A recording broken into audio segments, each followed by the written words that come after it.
on the All Indiana Podcast Network. This is AC's Conversations. AC's Conversations is about sports, music, TV, movies, and more. It's everything and more. Everything is ready to go. That include the latest news and rumors, along with interviews with the biggest names in sports and entertainment. Presented by BetRivers.com. This is AC's Conversations with your host, News 8 Sports Director. The man is the real deal. Let's go to work, fam.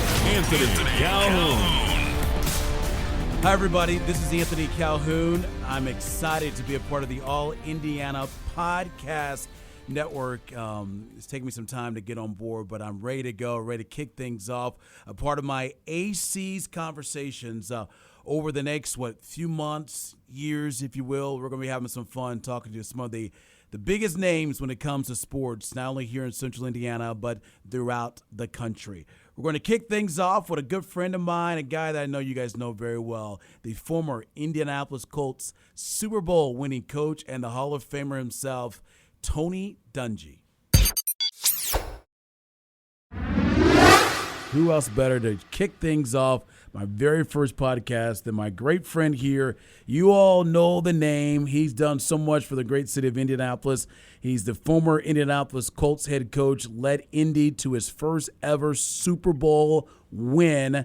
He now is an analyst for NBC Sports, and he's also an analyst for Notre Dame football. Please welcome to the show here my good friend Tony Dungy. Coach, thank you so much for being my first guest here on my podcast. Delighted to have you here today, my man. Well, I am honored to be on the premiere of this and excited. I know it's going to be great. All right, thank you. I'm calling it AC's Conversations because, in my job here, 20-plus years here in Indy, I've been blessed to meet a lot of different folks and folks like yourself who have been in some big places and who have touched a lot of lives, and not just on the field but off the field. And so I wanted to come up with the title with AC's Conversations because it really is just going to be a conversation of just you and I talking about just what's good for you and what you like to see take place in the NFL and other sports as well. But let me start first. How are you doing for all those Colts fans out there listening right now? How are things going for you, Coach? Well, we're doing well. It's been a busy fall so far. I live down in Tampa, Florida, as you know, and our kids actually got back early in September, back to school. I was concerned about that, but we've done well, haven't had any major incidents. And then we started up with the broadcast, and I didn't know if we were going to be broadcasting football this year, but our NFL Sunday night on NBC has come along real well. And then starting my first year color commentary for Notre Dame football. So that's been, interesting for me, going back into the college game and learning about that and excited about doing Notre Dame. Yeah, let's talk about that because you have a very intense schedule during the fall. And I remember over the summer you and I were talking about how you mentioned to me how NBC was interested in using you for college football, and you were going to think about it and pray about it. And I was like, Coach, you got to do this. You have to do this. This is unbelievable to have that reach not only in the NFL, but also have that platform at the college level. It's got to be special. So take us through it. What has it been like for you working these Notre Dame games with, one of my favorites, a Syracuse grad like yours truly, and Mike Tirico? Well, I quietly found out how important Notre Dame football is to people all across the country. When NBC announced it, I got letters, I got texts from people everywhere saying, I can't wait to see you, Notre Dame. I watch every week. And so that part has been great. We have 6 games. We do their home games, so that means that 6 weeks out of the year I am doing double duty. I leave on Friday and go to South Bend, get to spend that weekend with Mike Tirico, and he has been fantastic, helping me kind of learn the analyst side of things and doing live broadcasts. But we spend a lot of time visiting with the Notre Dame players and coaches. We also visit with the opposing players and coaches and try to develop some of those stories that you use on Saturday. Visiting the campus has been amazing. It's just so exciting and refreshing to be back on a college campus, one with so much history and tradition that Notre Dame has. But the games have been great, and it's really been special seeing these young men attack the game of football and learning about life. So it's been great. And then Saturday after the games, we'll fly to New York and get ready for Sunday afternoon. Then I have to shift and put on my NFL hat and get back into studying. So it's really ramped up what I've had to do during the week, especially early in the week, learning the names and the numbers on all these college players that I'm not familiar with. It's been a challenge. Yeah, but how much fun are you having to get a chance to, get back into the collegiate level here? Oh, it has been fun, and we're just starting to ramp up our really good games. We're going to have Notre Dame against Florida State next week. We're going to have Notre Dame Louisville, which should be an excellent game. In about a month, we're going to have Notre Dame Clemson, and by that time, it could be number 1 and maybe number 2 team in the country if both teams keep winning. So that it's really been fun to see these young, great athletes and just how hard they play and the atmosphere around college football. Yeah, for the folks who are listening to us here on my new premiere, if you will, podcast, AC's Conversations. Coach, what is it like for you on Sundays when you're there with the crew and of course, Tarico's with you as well, but the rest of the team, what's it like? Are you guys watching games before you go on Sunday nights at 7? I mean, what's that like? Give us that atmosphere. Yeah, no, it's really a fun day for me. It starts about 12 o'clock, and that's what people don't realize. We don't go on until 7. Yeah. But we come in at 12, and we have a staff meeting, and we kind of go over all the landscape of the day, if there's any new stories, any new developments that we're going to need to keep an eye on. And then at 1 o'clock, we start watching all the games. There's usually 9 games at 1 p.m. that we're all trying to keep an eye on, trying to see the storylines and especially the finishes of the game. But we have to be prepared to talk about that in the evening. Who played well, who surprised, any injuries, anything that happened. So then we'll kind of regroup after those early games, write out our storylines, and then try to keep an eye on the 3 or 4 o'clock games. And then about halftime of the second games, we'll get dressed, and it's always a thrill for me to see what kind of outfit they're going to have for me. Amy Acton is our fashion coordinator. I never know what I'm going to wear, but she has me in some unbelievable stuff. Yeah. So we get dressed, we get our makeup on, we go out to the studio, and we start to rehearse what we want to talk about for those early games, try to keep an eye on the late games. And then we also want to give people an idea of what's going to happen in our game that night and what we've learned as we've studied the 2 teams that we have. So that goes from 7 to 8:30, and we give people a kind of a summary of the afternoon and what to look forward to that evening. Well, then we go back and we eat dinner together as a group. We watch the first half of the game and then come on and do the halftime show, which is recapping the first half, but also what's big storyline of the day. What of everything that's happened, what are people going to be talking about when they go to work on Monday? So it's always kind of nice to have that last word at halftime. Right, and real quick, back to the clothes, because I love clothes. So you mean to tell me they dress you every week?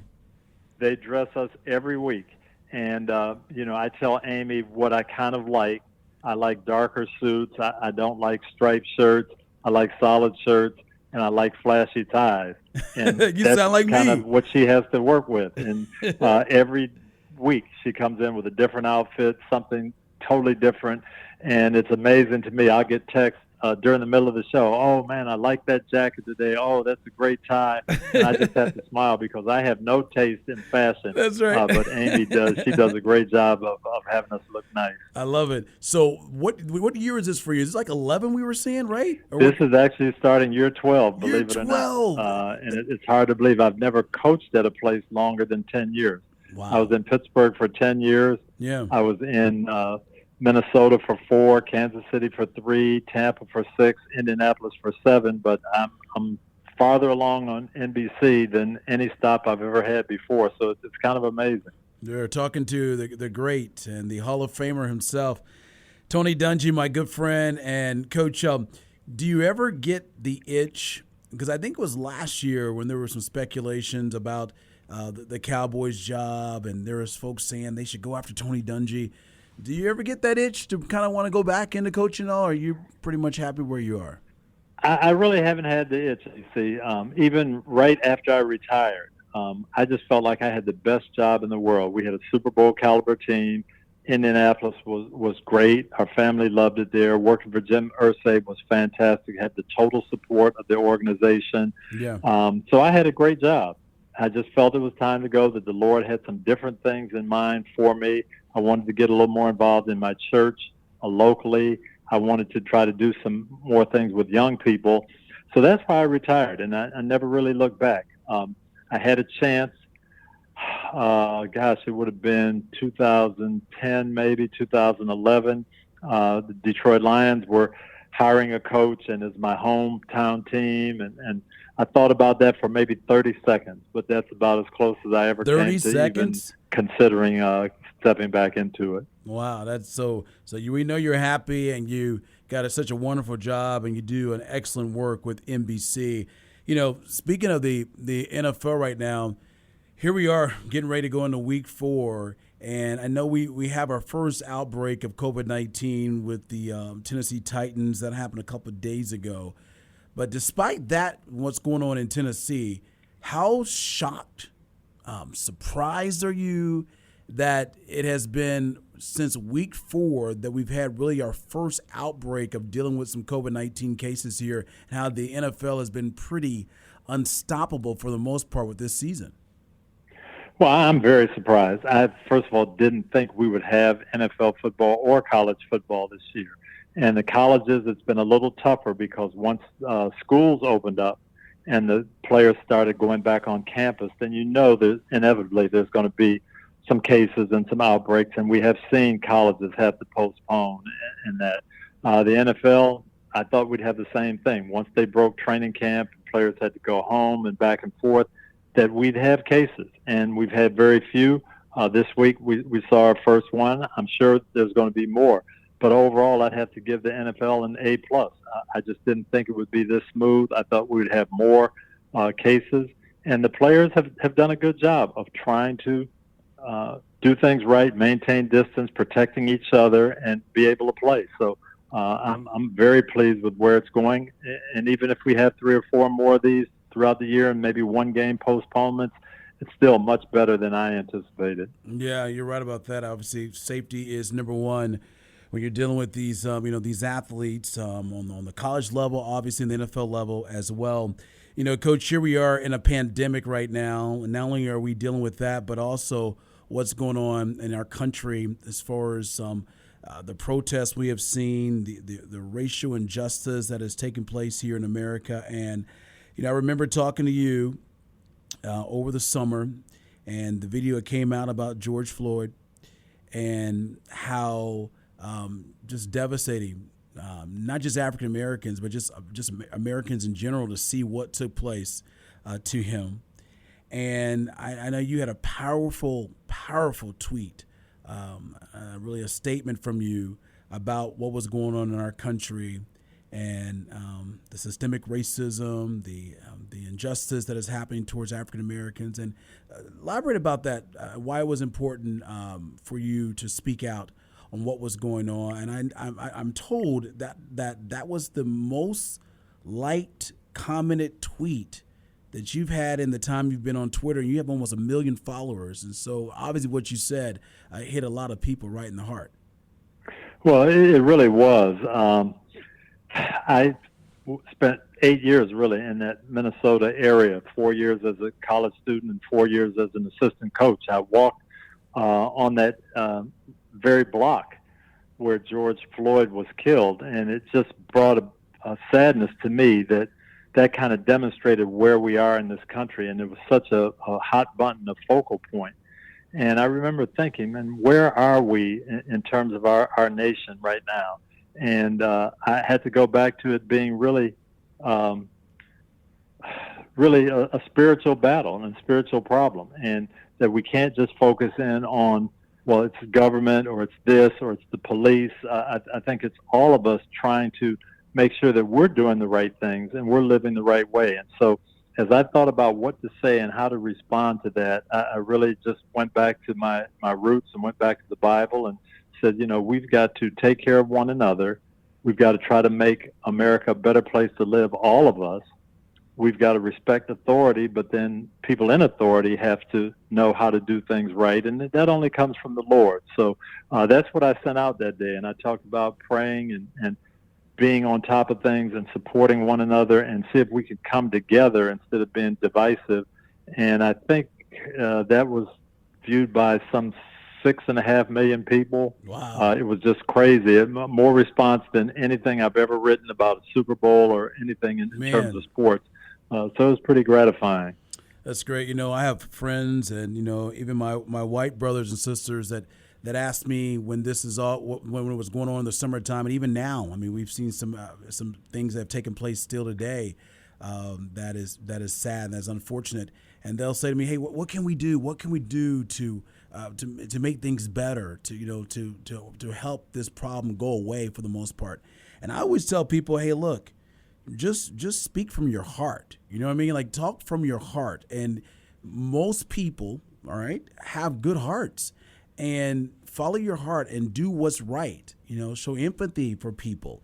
And that's how I think we can, as you talk about, the Bible talks about love, love one another. And I think if you love people, that's going to help us get our country back on track. And I felt like your post really did that. It grabbed people's attention to think about, hey, look, treat people the way you want to be treated. And if you see something that's not right, say something, right, Coach?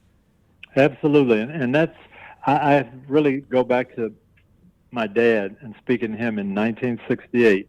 It's 55 years ago, Wow. And we're kind of in the same boat as a country. That summer, Dr. King had been killed. Robert Kennedy was assassinated. The 68 Olympics, Tommy Smith and John Carlos had the protest after the 200-meter finals. And there was a lot going on. Cities in the same situation, disturbances, riots, burning. And I remember asking my dad, what's happening? He kind of explained it to me about what was going on with racism and people being upset with each other. But he told me two things that I never forgot. He said, number one, all that might be happening out there, but in our family, this is how we're going to do it. We're going to treat people right. Yeah. We're going to honor people and respect people, and we're going to show love to everybody, no matter how they treat you, no matter what else is going on. In our family, we're not going to have that. And I think that's the advice that I always give to people. Start at home. And if you get your home right and explain it to your kids and everybody under your roof, then that's how we can begin to make a difference. And then the second thing he said is you're going to have a sphere of influence. Okay, and for you, I was 12 years old then. And he said, hey, it's your buddies, your football team, your basketball team, your students in class. You can have an influence on them. You be a leader, and don't be a follower. Don't do things because everybody else is doing it or what everyone else says to do. You show the way. And if you do that, if our family's tight and right and the people in your little group are tight, that's how you can make a difference. You can't change everything, but you can change those two things. Yeah. And I think that's the advice, and that's what I said in that post. Hey, don't be overcome with evil, but overcome evil with good. That's what Paul said in the Bible, and that's what we need to do. And then do it in our area. And it may be a little small area, but if all of us are helping out a little small area, then our country is going to get better. That's great. That's great. And, Coach, I know you had a chance to talk to the men and women in Congress. Is that correct? I did. I've probably done 50 Zoom calls this year to all different sports teams, to colleges, high school teams, basketball teams, NFL football teams. But the one that was probably the most encouraging to me is I got to speak to the House of Representatives, and there were Republicans and Democrats, the first time they had done a joint chapel service. Wow. And it was just special. Michael W. Smith did the music, and I gave the message and just talked about honoring the Lord with what we do and not responding to what humans want or society wants, but responding to what we think God wants us to do. And I said, if you guys do that, you'll pass the right laws. You'll get us going in the right direction. And it was powerful and one of the biggest thrills I've had. Coach, one thing that I've really kind of respected out of these NBA players and these NFL players as well is not being afraid to stand up for what they believe in and trying to make a difference and trying to bring awareness to issues that we have in our country. And I know you're really good friends with Frank Reich. I know he worked under you, and you guys talk all the time. And Sunday, the past few, just all year, he has decided to take a knee during the national anthem, and his players have stand, and he's had a lot of attention for his actions. Tell me a little bit about what was your thoughts on when you realized and got word that he did that, but your relationship with him, and enlighten us more about just what kind of man he is and how much his team appreciates him. Well, I go back to 2007 and 8 with Frank when he came to work for us. Actually came in 2006, our Super Bowl year, but then he went back to seminary, and he just felt like he was going to be a pastor. And then he said, you know what, I think I can make a difference with my life in the game of football, and I'm ready to start coaching. So he came on our staff as an intern and worked his way up, and he was fabulous. And so we've stayed in touch since then, and when he became the head coach, he and I talked quite a bit. He'll ask me questions of how I would handle certain things, what I would do. And we talked about this summer after the George Floyd situation. How would you handle this? And I said, well, Frank, I would give my players every opportunity to express themselves, even if it meant giving some of my press conference time to them. I don't know that the 2 minutes of the national anthem is enough. It can be divisive, those kind of things. But you have to have some ways for these players to express themselves. So he thought about a lot of different ways, and they did some things as a team.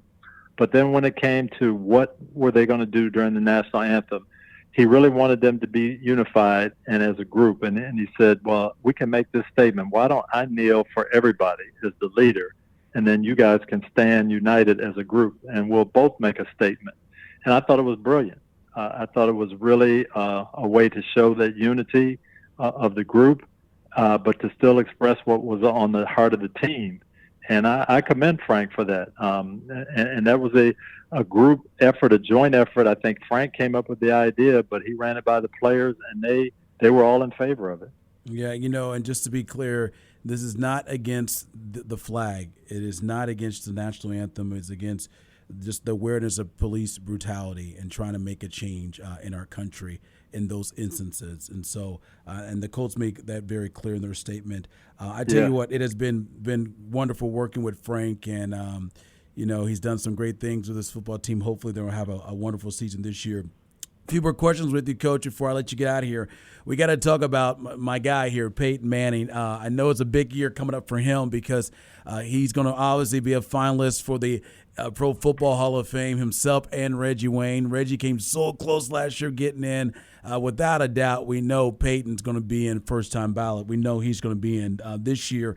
What was it like getting a chance to coach him? And I know you've had opportunities to talk about this before, but for those Colts fans listening, take us inside, the locker room, being around him. What was it like? Well, it was really fantastic. First of all, my first day when I came and had my press conference, he stopped in the office after the press conference and, introduced himself and just talked about the previous season. But he told me at that point, he said, I want to be coached. You have to coach me hard. You have to make sure you push me. I want to win. I want to be the best. I want our team to be the best, and I don't want to leave any uncertainty about that. And that's refreshing, and that's what happened. And he not only wanted to be coached, he wanted to work. And when your real good players set the tone and they set the bar, it makes coaching so easy. And that's what he did, along with a lot of our guys. But he did everything that we ever asked. He worked as hard as any player we had. He tried to elevate the play of those around him, and he was always on board for what we wanted to do. I remember when I talked to him about the practice schedule and how we're going to practice, it was a little different than he was used to. And he said, well, I was always used to doing our offensive periods first, and then I could take my receivers and we could go on the side and throw while the defense went. And I said, well, I understand that, but I like to alternate because that's what happens in the game. You have to get used to playing for 4 or 5 minutes, sitting down and the defense goes out there. So that's how we're going to do it. And even though it wasn't what he wanted, once he understood, okay, I see, and this is for the good of everybody, then I'm on board with it. And that's all you can ask from your great players. And so he was really, really tremendous to coach. Well, you got to tell the folks two stories about Peyton that I love that you shared with me before, but I would love for you to share to them on AC's Conversations, part of the All Indiana Podcast Network. The first one, we know Peyton obviously finished up his career, 14 years here in Indy. Then he spent a couple years there in Denver, and before he retired. And during that time, and his last year with the Broncos, I know there was a moment with him. And obviously he's got two kids. Tell us that story about him and Stokely and what it was like for practice for you guys. Talk about, understanding how we're trying to do things and why and things being different and adjusting to them. Well, one of the things that was different when I came, I definitely wanted to make it a family-friendly atmosphere. And kids were allowed in the building. They were allowed to be around. And Saturdays was our kids' day for practice. It would be shorter. It would be a lot more relaxed. And everybody was able to bring their kids and bring them out on the field. Well, for Peyton, in his first 5 years, he was always used to Saturdays being kind of that review day. He would make notes on plays that weren't exactly perfect during the week, and then he'd have a list of maybe 20 plays he'd want to run over on Saturday. And he'd always come to me and say, do we have to have the kids on the field? I understand them being here, but maybe we could just keep them in the locker room so we could have that ultimate concentration and we can run these plays sharp. I said, no, that's the way I've done it. Family Saturday is important. These kids need to know where their dads work, and it's got to be that family friendly atmosphere. So at that time he didn't have any kids. He would grit his teeth and say okay and go along with it grudgingly. Well, fast forward, he's out in Denver now. He's got the twins, and I'm working for NBC, and they asked me to go out and do a piece on him for our Sunday night game. So I go, and Brandon Stokely meets me, and he played for us as well in Indy, and he just starts cracking up, telling me, "You'll never guess what Peyton did. You will never guess what Peyton did." And I said, well, what did he do? He went to Coach Fox. He said, we got to institute Family Saturday. The kids need to know where their dads work. It's important for the kids to be around their dads. And he and I both, Brandon and I, had a big laugh because it had come full circle. But he understood that was a way to help the team be better. And he changed. And probably one of the biggest thrills I've ever had was when they won the Super Bowl 50 in Denver. Yeah. And he had his son, who was probably 4 at the time, tugging at his pant leg at the press conference afterwards. Yeah. It just brought tears to my eyes because I knew he understood, and it was such an important part to have his son there. I love it. Great story here from Tony Dungy. And one more that I always love that you have shared before, but this one's great. You know how much I love golf, but tell us the moment when he and his buddy Tiger Woods got together to play a little golf and how it went not the direction Peyton thought it was going to go.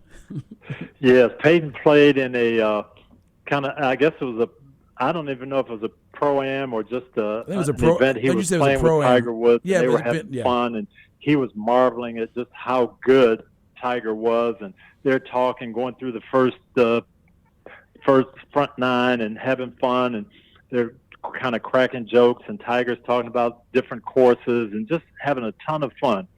And Peyton said, man, this guy is just awesome and unbelievable.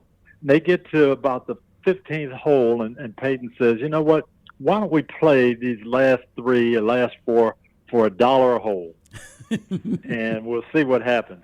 He said Tiger Woods changed on a dime.